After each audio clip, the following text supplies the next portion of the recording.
I'm just gonna say people in the church be cheating on their wives, and also people in the church be side bitches as well.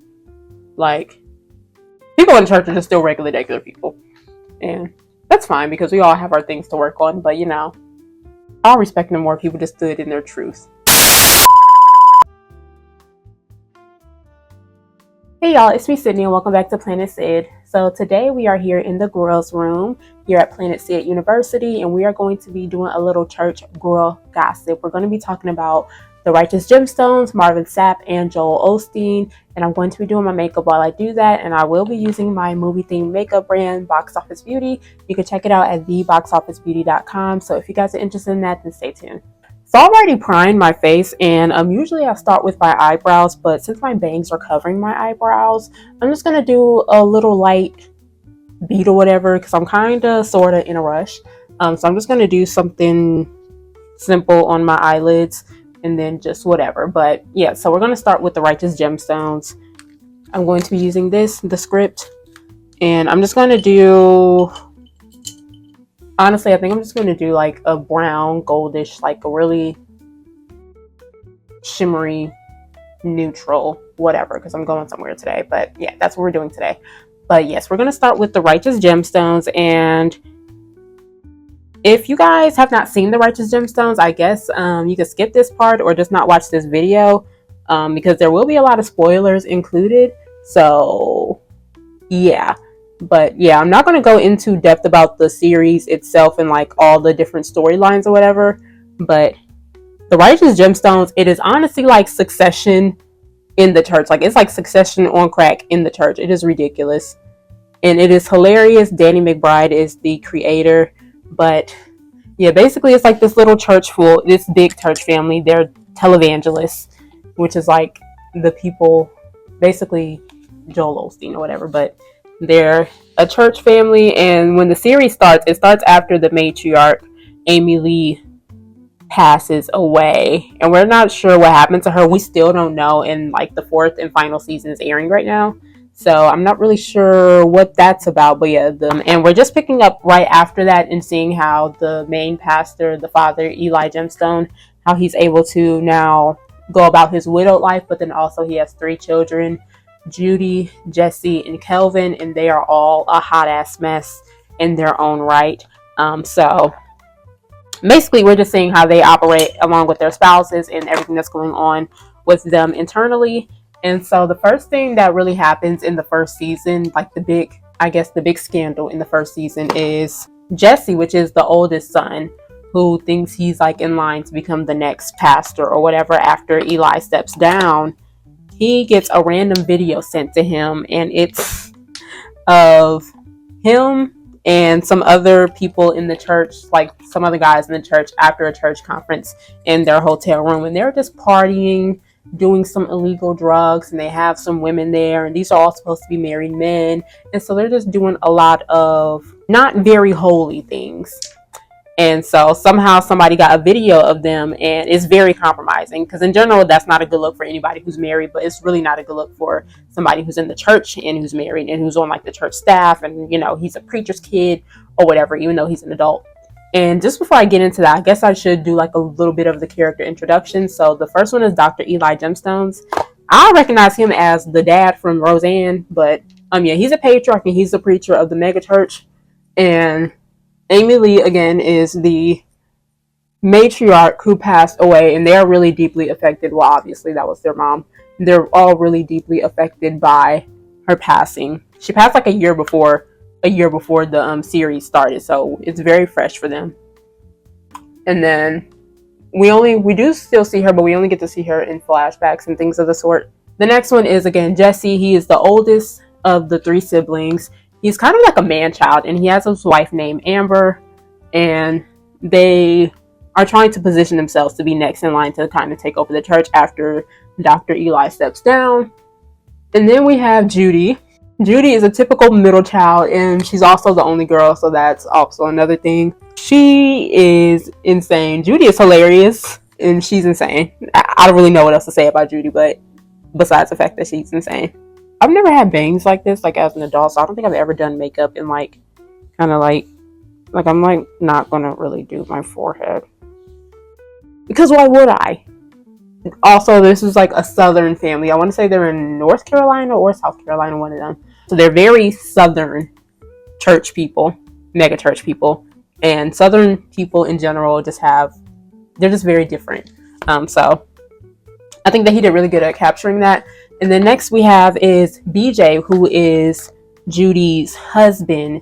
BJ is very much Tom Wambsgans coded as far as Tom in the earlier seasons of Succession. You know, very much Judy is calling the shots in the relationship, and BJ is just there trying to be the supportive husband. He's also, you know, the outsider. And I don't know, BJ is my favorite character. He drinks his milk out of wine glasses, and he just sits there and supports Judy.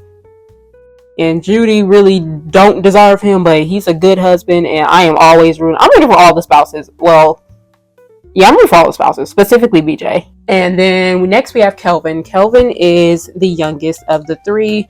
He's played by Adam Devine. I want to say that's how you say his last name.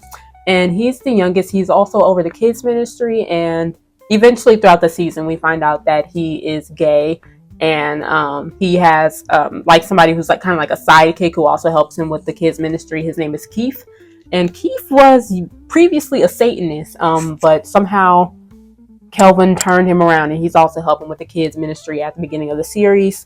But yeah, he's his sidekick turned lover. And then the other main character that we have is Uncle Baby Billy, who was played by Walton Goggins. I know that he's in White Lotus. I don't watch White Lotus, but I know he's in there, and he's like a big deal or whatever. So he's kind of like a scamming uncle. I don't want to say scam. Well, yeah, I would say scamming. And he's just like somebody who's always looking for a get rich quick scheme. Jesus Christ. Get rich quick scheme. He is the only blood relative of Amy Lee. So that is his deceased sister. And so they kind of keep him around because of that. But yeah, he's always looking for a way to get rich. And he has this girlfriend, Tiffany. And Tiffany is just very country, and she's just kind of there for the vibes. I like Tiffany though. Uncle Baby Billy is a lot, but he's very entertaining on the screen. And then lastly, we have like the kids. Jesse and Amber have kids, and they have 3 kids. I can only remember 2 of them. One is Gideon, which is the oldest one. And at the beginning of the series, we don't really see much of Gideon because he is the oldest, and he kind of went away. He left the South and went to LA so he could be, you know, just experience the world and be, I want to say he was a stunt man, something like that. So that's what he went, and his family really didn't like that. Like, it's like, oh no, he's supposed to be helping take over the church, and why doesn't he want to do that? So that's kind of like the big thing throughout the first season. And then there's Pontius, who is just like rebellious as fuck, but he's still a minor. And then there's like another little young one. I can't think of what his name is because I feel like they don't really give the third youngest one any screen time. Okay, so yeah, so again, back to season 1. Jesse gets this crazy ass video of him using all these drugs at a church conference, and him and all these other people that are also in the church ministry, a part of, I don't know, the leadership team, whatever the hell. And so that's bad news if that were to get out, because that would make him look kind of crazy. Also, it's him cheating on his wife in there. And so, you know, shit's bad, but he's just trying to figure out, number one, who in the hell took the video and got it, and why are they trying to blackmail him?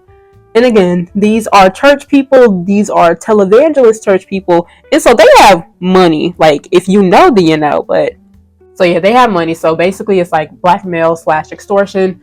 And so throughout the first few episodes and throughout the season, they're just trying to figure out who is trying to extort him and why. But also he's kind of in a shitty spot because it's like, if he gets too ballsy or whatever, he could be exposed and he could lose everything. Eventually he gets his other siblings involved, and then this leads to a little parking lot meetup where they just say like, okay, we're just going to give you the money or whatever and give us the hard drive, whatever. They get there, and then they try and like swindle the person who they thought was blackmailing him. And then basically it leads to somebody shooting from the van, because it turns out that the blackmailer is actually blackmailers. It's a team.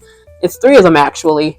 But yeah, somebody starts shooting from the van because the 3 siblings tried to like not give him the money and run off and some other shit.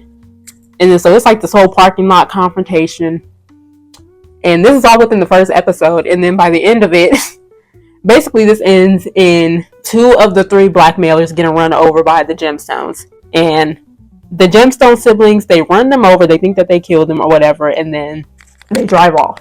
So I'm watching this and I'm like, oh my god, it's about to turn into like a whodunit. Well, not whodunit because we know who did it, but like they about to like start trying to hide bodies and shit. Somehow, some way, the people who were ran over, because like they backed, like they ran over them.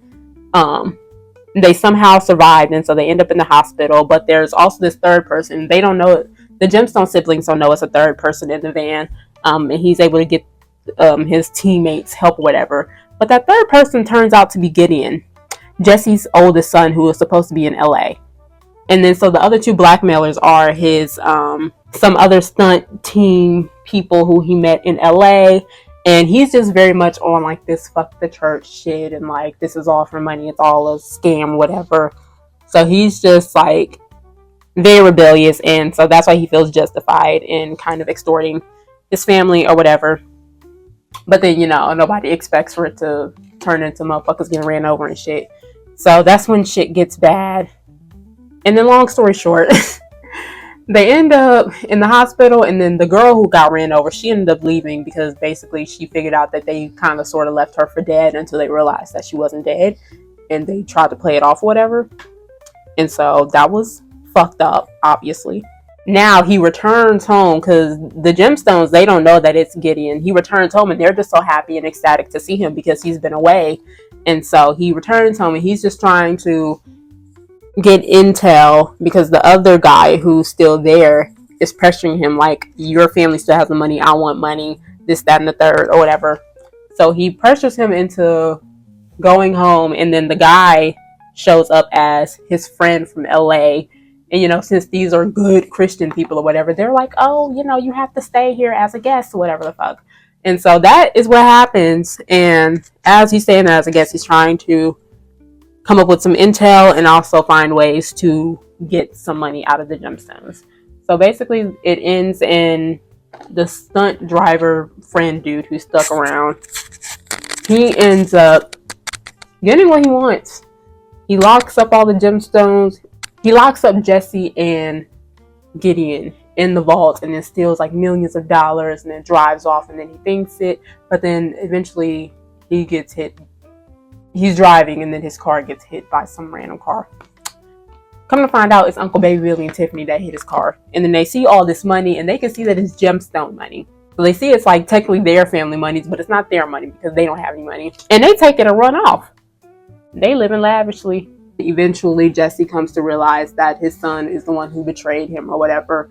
But then it's also like, I mean, you kind of betrayed yourself because you still are on video doing wild ass shit.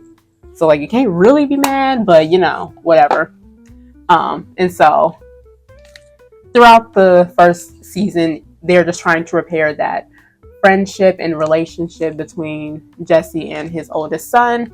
And then so that's basically the main thing that happens throughout the first season. And it just shows how fucking ridiculous church people can be, because they did not even think twice about running over two people. The fact that they were even in that, they all were in that predicament because Jesse was doing drugs, cheating on his wife. And it's like, do whatever you want to do because people are going to be shitty whether they're inside the church or not. But the fact that you are doing that and the fact that you got caught up and you being extorted and you're supposed to be in the church or whatever, like, that's a lie. Like, at first it was Judy who ran over the first blackmailer, and then Jesse was like, oh, give me, like, put me in, coach. He switched to the driver's seat and then he backed up and then ran over the second person. They just did that on like some random night in some random parking lot with people who they don't know and did not even think twice about it.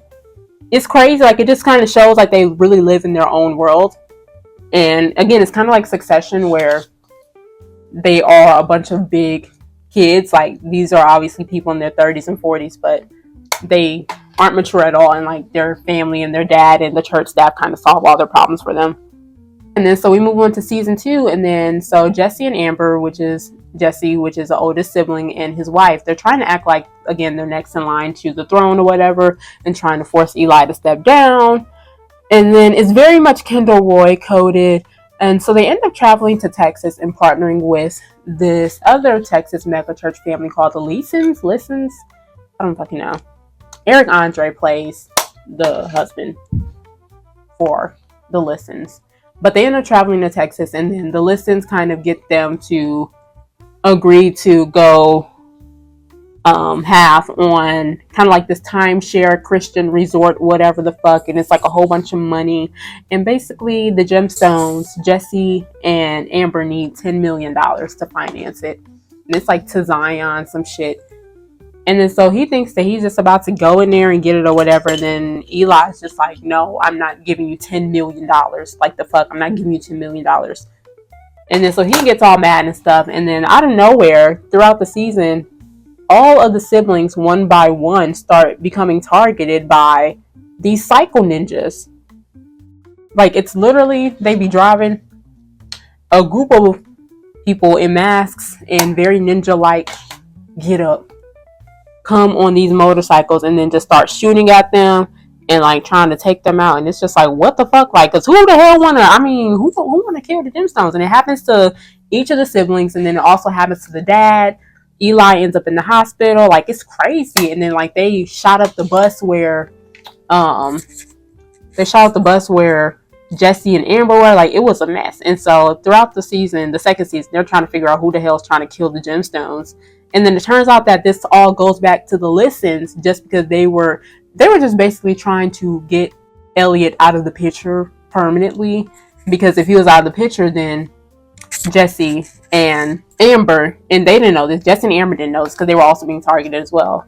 But Jesse and Amber will be in the position to, kind of call shots, and then they will get their $10 million little resort finance or whatever. So it was very greed driven. And throughout that, meanwhile, while all this stuff is happening, the Gemstones are currently being investigated by some reporter who seems to have some type of inside dirt on all of the Gemstones. And specifically, he mentioned something with Amy Lee, which is the matriarch who passed away. And we're just trying to figure out what the hell it was. Because I don't know if I just don't pay attention, but I feel like they never really addressed that, or it has yet to be addressed. Also, I should say, they're on the 4th season now, and today is 420 or Easter Sunday, whichever one you celebrate. So I haven't seen the new episode that comes out later tonight. The last episode that I saw is, I'm not sure what number it was, but it was season 4. Whenever they finally give the backstory for what happened to the Golden Bible and the break-in and the flashback episodes with the kids. So if you know, you know. That's what happens in the second season. And then again, there's this reporter trying to investigate the Gemstones, and we're just all trying to figure out who the hell this person is and why. And I mean, we all know who he is, but like, what's his motivation? And then basically throughout the season, he's just trying to investigate the Gemstones, and Eli's just like not giving him too much or whatever. And then by the end of the season, he ends up unalive, the reporter. And so we're just trying to figure out who did that and why. Again, everything kind of leads back to the Listens, and I don't want to get too far into detail or whatever. But yeah, everything leads back to the Listens, the little Texas megachurch family. And then so we get to season 3, and this is where Eli finally starts to scale back his influence and his presence in the church, and he's finally giving the siblings a chance to step up or whatever. And Judy's raggedy ass starts to cheat on her husband. That's basically how the season starts. And I don't like how because BJ, again, I'm a BJ stan, BJ all day, every day. She starts to cheat on him with some guy. I want to say he's like the guitar player, because they go on tour or something. I want to say he's like the guitar player or something. I don't know. Somebody in the church. And then that ends up being like this whole side storyline, because eventually, of course, BJ finds out, and there's this ridiculous fight scene. I don't even know what to call that. It's ridiculous. But yeah, there's that. And then we also get insight into Eli's background, because he has a sister, May. And May, she lives in like extreme poverty in this little toe-up tabernacle or whatever. And basically her side of the family, her husband, her ex-husband, and her kids, like, don't none of them fuck with the Gemstones, because again, back in, of course, church people are super scammy. It's like some Y2K shit from back in the day. You remember? Well, I don't remember when. I was born in 1999, but why the fuck would I remember that? You know how they were like, oh, the turn of the millennium, the world's gonna end, doomsday, whenever it's 2000 or whatever, some shit like that. And so basically, the Gemstones back then, they had kind of exploited that fear, and they were selling like all these survival kits and everything, and nothing happened. Obviously, here we are in 2025. The husband decided to spend all of the family savings on the little Y2K doomsday survival kits, and then nothing happened. And so since then, they've kind of been like sworn enemies. But anyway, she pops back up into the Gemstones life, and she's basically like, oh my god, he took my kids. And like the husband, he's basically running like this survivalist doomsday cult kind of thing. Like, I don't even know what to call it, but it's also like really like Jesus centered. Like, if you know, you know. That's just like a whole little situation in it of itself. And then the siblings ended up getting kidnapped, and it was just a lot. It was just a lot. But then here we go to season 4.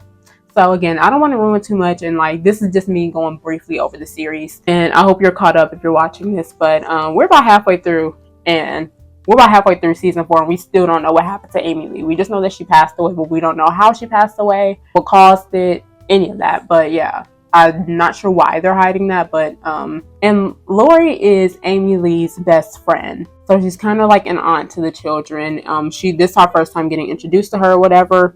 Lori and Eli, Amy Lee's widow, decide to start a relationship. And I don't know what the hell. That shit was so fucking foul. Because they're, as far as I know in the series, they're still together. And it seems like they're going to stay together. That shit is just so fucking foul. Like, I don't know. Because it's so many things I could say. But first and foremost, I just feel like getting with your dead spouse's bestie is like a line you shouldn't cross. But then also on the friend, you don't get with your dead best friend's spouse. Like, that's just a line you don't cross. And I don't know, in my opinion, they just didn't feel conflicted enough for me. And this is very much like, I don't want to get into morals or whatever, because this is random. I was on the Righteous Gemstones Reddit, and it was some people who are, I've never been married, but it was some people who are married, and just like, you know, I would hope my significant other would find love, and you know, whatever, like find love, but literally anybody else. And so yeah, like, I don't know. I just did not like that. And they just didn't seem conflicted enough for me. And eventually when the children find out, there's this whole thing as well. And again, it's like you want to root for the children, because this is the one time where I feel like they're somewhat justified, but then they're such children about how they go about it. It's just like, okay, I'm somewhere in the middle. But yeah, first I was giving Lori the side eye just because of like when she first came in there and then she picked up Amy Lee's glasses and whatever. Like, that was odd. And like, it's like, do you want to be this bitch? Like, it's very much like, oh, I want her life or whatever. But then, I don't know, the longer that the season goes on, I feel like if Lori was like, I mean, she is still a shitty person for doing that to her dead best friend. But I feel like if she was like on like some real nefarious shit, we would already know. And I feel like she would have had a lot more chances to be really shady, because the kids have obviously, well, the Gemstone siblings have been a hot ass mess, and they were treating her like shit, which rightfully so, because I don't think I would treat like no. But I think the way that she went about it, she handled it with a lot of grace, and I think at sometimes more than what they were deserving of. So I think if she was like this really shitty person, she could have shown her shittiness like quite a few times already. Yeah, so that's what's happening in the 4th season, and yeah, they're just giving more background into just the Gemstone heritage, I guess, if you will. I'm just gonna put, oh Jesus Christ, I'm just gonna tap a little bit of this on my eyelids just to give it a little shimmer, a little sparkle, if you will. Nobody's looking at my eyelids like that, so it's whatever. Yeah, but I don't know, I think there's something nefarious about her son. Like, it's either Lori or her son, and also the monkey. I don't know. I think it might just be more backstory with the monkey, if you know, you know. Also, I just BJ just can't never catch a fucking break, and he was the baddest bitch out with his pole dancing. If you know what happened to him, then you know. But I am happy that he is slowly but surely handling it and getting better. And the one thing that I don't like about this current season is that, I don't know, I feel like some of the side characters, like, I feel like they made Keith, like, really dumb. And even though Keith has always kind of just been, like, out there, like, I feel like he still had his own person. Like, it seems like he's only there in servitude of Kelvin, and I just don't understand that, because it wasn't like that in the previous seasons. And, yeah, also, Uncle Baby Billy, he just seems, like, extra mean. Like, he was always an asshole, but he seems, like, extra mean this season. And I'm not sure what that's about. But yeah, I'm interested to see how this season ends. I still want to know what happened to Amy Lee, and also I wanted to know why Lori's exes keep on disappearing, because they did kind of, you know, blow up Eli's car.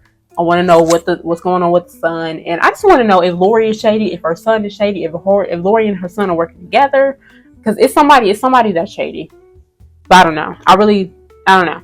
We'll see. But still, 10 toes down. Lori and Eli, they are some foul motherfuckers like that. That is fucked up. Don't you ever. That is so fucked up. But anyways, now that we went over the Righteous Gemstones, I highly recommend you guys all watch it. It's only 4 seasons, and this is the final season that's airing right now.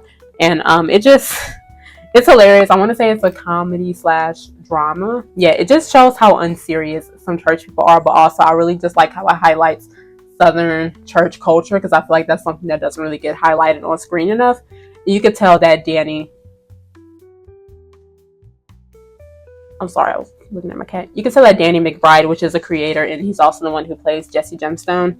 You can tell that like he's also from the South and he knows what he's talking about, and just that he has respect for the people and the culture that he is recreating on screen. So, anyways, I thought that was really cool.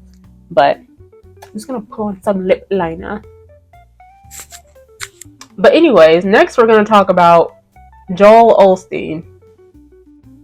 Do y'all remember a few years ago when that plumber found like hundreds, almost $1 million, but hundreds and thousands of dollars worth of cash and checks and envelopes in the wall? That happened like, I want to say in 2023, and I feel like nobody said anything about that since. And I'm only saying that because, I mean, in general, finding all that money in the wall is kind of crazy, like, the fuck? But in general, that's crazy. But about a decade before that, back in 2014, I want to say, there was a quote-unquote robbery in 2014. Allegedly, there was a robbery. And $200,000 in checks and cash was stolen. Wait, $200,000 in cash was stolen, and $400,000 in checks were stolen from the church. Stolen. That stolen money was insured, but it was never recovered, and they never really knew who did it or whatever. And I just think it's really interesting how a decade later they find a bunch of checks and cash literally hidden in the wall, because who would do that? And again, I don't want to point no fingers, because they said that they're still investigating it, but it's been like years and I haven't seen any new updates on it. But it gives very much scam. I don't want to point no fingers. That literally sounds like something out of a fucking Shondaland TV show, like. And I want to say the plumber who found it, he ended up having to go to like the radio station and telling or something. And I just want to know, like, have you guys heard any new updates about it? Because I was trying to find new updates, and it was just like, oh yeah, no, the FBI is investigating to see if they're connected, but I haven't really seen any updates since then, so I don't really know. Yeah, so if you guys have any updates about that, please put it below in the comment section. And lastly, we're going to talk about Marvin Sapp. If you guys don't know who Marvin Sapp is, he is a gospel singer extraordinaire, if you will. He got some bop song. I ain't going to do him too much. But if you know that song, well, I mean, if you're black, you know him. But he has that song, The Best in Me, Never Would Have Made It, Praise Him in Advance, Perfect Peace. It's so funny because he also just recently had a Tiny Desk concert, and I loved it because I really like Marvin Sapp. And the thing that's so crazy about it is, like, I don't know why, but for some reason I was willing to give him the benefit of the doubt. Like, as far as like shady or weird church folks, I don't know, I just never put him in that group. I didn't put him in any group. I just never really gave him any thought of just like, yeah, like, you're like the Gemstones or you're like Joel Osteen. But anyways, a few weeks ago, a video resurfaced of him at the end of one of his services. He basically literally told the ushers to close the doors. And then he was like, it's X amount of people in here and there's X amount of people on the live stream. If y'all all gave $20 each, then we can have $40,000, and I need this money, da da da da. I'll put the little clip in here if YouTube will allow me or whatever. There's 1,000 of you. I said close them doors. Ushers, close the doors. Close the doors. Close the doors. We all gonna leave together. Y'all ain't going no place but to the restaurant. There's 1,000 of you tonight, and those that are watching, it's 1,000 that's watching online. This is a small seed. If I get 1,000 online to give this, if I get 1,000 in the sanctuary to give this, that's $40,000 tonight. And he literally told the ushers to close the door. He was like, y'all ain't going nowhere anyways. And it was just like, nigga, what? I'm sorry, I'm looking for, Jesus. I'm looking for my eyeliner. I got a different eyeliner anyways. I guess I'll just use this. Yeah, he literally told the ushers to close the door. He was like, I need everybody in here to give me $20 so I could have $40,000 for the church and something like that. And it was just like, number one, I don't know again when this was actually, like when this actually happened, but you know, times is tough. And if niggas already gave you what they had for the ushering plate, take that and do whatever you need to do with it. And this is a big ass, you know, again, these are church folks, and this ain't no little rusty ass faux shack, faux wall tabernacle or whatever. This is a big ass mega church. You know how they look or whatever, like basically stadium size. And it's like, do you really need $40,000 that bad? Or and even if you do, like that's not how you ask for it, because people gonna give what the hell they want to give. Like nobody's indebted to him. Like nobody has to give him anything. And so I think it's just so interesting in general, just like the ridiculousness of church and how I haven't been to a church service in years. And I'm not really sure what I consider myself as far as religion or whatever. I did grow up in the church though. I do also want to say that, but it's just so ridiculous how much church has become such an industry, because I feel like I'm not going to sit here and judge other people, but I feel like money and God and church just should not mix, in my humble opinion. Should I even do this? Oh my gosh.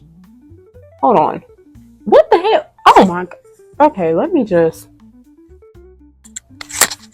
My shit falling apart and everything. Let me just finish putting this on so I can finish talking about little Marvin Sapp or whatever. Hold on. Give me 2 seconds. Jesus Christ. I'm just trying to get right before I get left. That's the best I can do right now. Anyways, I just feel like church and that level of money and excess just should not mix. And again, I'm not here to judge anybody's religion or their relationship with God. That's not my... Again, I ain't been to church in years, and like that's really I don't really care. But that's just my opinion, because I feel like if you choose to dedicate your life to God, and well, let me rephrase that. If you choose to live your life as a servant of God and be kind of represent yourself as an extension of him, then it just shouldn't be, I don't think you should be mixing yourself with so many worldly things. Like it kind of reminds me about how nuns, how they always kind of swear to a life of poverty and things of the sort. And I feel like that's for a reason, you know? I feel like it should be somewhat of the same for pastors and people who run churches, because you don't need $40,000. Or even if you do, that's not how you ask for it. And you see how ridiculous the Gemstones show is. And I feel like the Rights and Gemstones, obviously it's a show and it's fiction and everything, but it does have like some real, like, that church culture and like just that culture of the culture of excess, and just them having private planes and them being able to go wherever, and then them also kind of being shitty people in their personal lives and shit. Like that's really real. And I feel like, you know, I don't know if he has like any particular juicy insight or whatever, but I just wouldn't be surprised if it was based on, it could be that narrative could be applied to a lot of people who we see in pop culture who are supposed to be, you know, churchy folks or whatever. And again, I'm not here to judge anybody, because again, I'm a regular ass person and it's not my job. But you choose to be a pastor, you choose to be a nun, like these are things that you choose to do. So like, why would you... I just like, you could try harder and like be a decent person. Hold on, I'm looking for... I gotta do my lashes. I might as well take this off. I got me a little boot in there. I got the... Is it called a jellyfish haircut? Because I got another cut right here, and then the rest of it is long. So once I'm done with that, once I'm done talking, y'all gonna see the full and final look. I got places to be. I gotta be somewhere. Oh my gosh. I got this off of Amazon. But anyways, yeah, like, I don't know. I just be feeling like, what the hell? Like, especially with the Joel Osteen thing, like, where the hell is that money going? I want to know so bad. Like, if anybody has any inside tea or anything, or like any, I don't know, conspiracies or theories or whatever, please let me know, because I'm just like, oh, where did that money go? And it just highlights how ridiculous some church folks are. And I feel like the Righteous Gemstone show is just really like a depiction of that sad unseriousness, because this is stuff that happens in real life as well. And I don't know, specifically Joel Osteen just like really irritates my soul. Like, I don't know anything about him. I've never been to any of his services. Don't care to. Don't really know much about him or whatever. But like, literally, you run a church. Why during Hurricane Harvey are you not letting people in your church to shelter in place? He said close the doors. Check out the Righteous Gemstones if you haven't. I'm going to put on my lashes. Again, everything that I use is from my brand, Box Office Beauty. I'm going to put that on in the mirror, and I'm going to put on some lip gloss, and then do my hair, and then I'm going to come back and do my little outro with it. Actually, I don't think I'm going to do that. What the hell did I put? See, this is what I'm talking about. My life is falling apart. No, it's not, Cindy. Don't say that. My life is abundant. Great. And I get bitches. Gotta speak that into existence. And my business is profiting. Period. If you guys have any ridiculous church stories, please let me know. Please let me know, because I am intrigued. I love a good gossip. Oh, bitch, it's a serve. It's a serve. You don't even gotta tell me, because I already know I'm eating down.